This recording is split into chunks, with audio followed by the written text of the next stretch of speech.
விஜய் மற்றும் சங்கீதாவோட விவாகரத்து பிரச்சனைக்கே இப்போ இது வரைக்குமே முடிவு கிடைக்கல.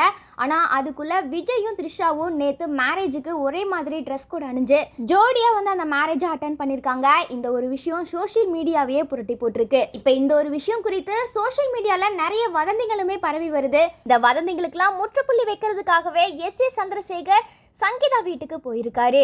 ஏற்கனவே சங்கீதா விஜய் மேல செம்ம கோவத்துல இருக்காங்க. ஏன்னா சங்கீதா விவாகரத்து மனு கொடுத்ததுக்கு அப்புறம் கூட விஜயும் த்ரிஷாவும் ஜோடியா வெளியில வந்து சுத்திட்டு இருக்காங்க.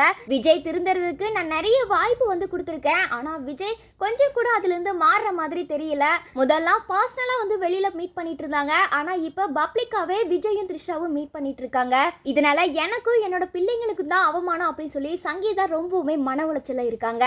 இந்த பிரச்சனைகளுக்கெல்லாம் முற்றுப்புள்ளி வைக்கிறதுக்காகவே எஸ் ஏ சந்திரசேகர் சங்கீதா கிட்ட ஏற்கனவே இந்த விவாகரத்து குறித்து பேசியிருக்காரு. அது மட்டும் இல்லாம சங்கீதாவோட பெற்றோரும் விஜயோட பெற்றோரும் 2 பேரும் சேர்ந்து விஜயையும் சங்கீதாவையும் சேர்த்து வைக்க போறதாவும் சொல்லிட்டு வந்தாங்க. இந்த ஒரு விஷயத்துக்கு சங்கீதாவுமே தன்னோட பிள்ளைகளுக்காக விஜயோட சேர்ந்து வாழ்றதாவும் முடிவெடுத்திருந்தாங்களாம். விஜயோட வாழ்க்கைக்காகவும் அரசியல் பயணத்துக்காகவும் எஸ் ஏ சந்திரசேகர் சங்கீதா கிட்ட சமரசம் பேசுறதுக்காக இவ்வளோ முயற்சிகள் வந்து எடுத்திருக்காரு.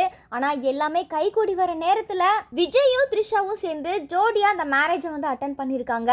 இதனால சங்கீதா மேலுமே மன உளைச்சலுக்கு ஆளாயிருக்காங்க. இதுக்கப்புறம் சங்கீதா என்ன முடிவெடுப்பாங்க?